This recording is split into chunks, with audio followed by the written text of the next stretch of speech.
Ukraine's National Security and Defense Council has temporarily cut all transport of goods by both road and rail across the front lines in Donbas. Alexander Turchinov, the secretary of the National Security Council, said that the decision was made in response to, quote, the sharp escalation of Russia's aggression against Ukraine and the forcible seizure of Ukrainian enterprises in the occupied territories. Many high-level politicians in Ukraine have made statements against the informal blockade, which had been set up by former soldiers, activists, and lawmakers to disrupt the shipment of coal from the occupied territories to other parts of the country. Ukraine's President Petro Poroshenko has been outspoken against the trade blockade, calling it a destabilizing factor and a threat to the Ukrainian economy.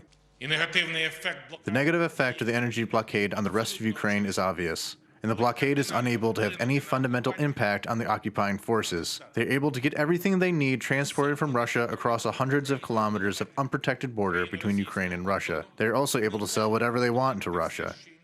This decision was made after a notable escalation in the blockade controversy. On Tuesday evening, law enforcement officers detained members of the group which is organizing the coal blockade in Donbas.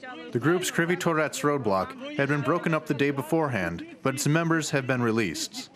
The activists were traveling in a 13-vehicle convoy to Kramatorsk when the police tried to stop them at a checkpoint near Sloviansk. According to Donetsk police and the Ministry of Internal Affairs, the officers on the scene fired shots into the air as a warning when the convoy was not showing signs of slowing down.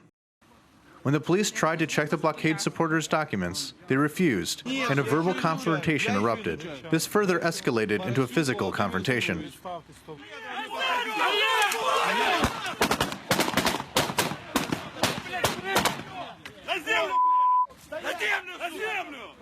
During the scuffle, Verkhovna Rada Minister Volodymyr Parasuk, who has been a leading figure in the blockade, was reported to have tried to take a gun away from an officer. The activists were arrested and are awaiting further investigation after several officers were wounded. UATV will report as the situation continues to unfold.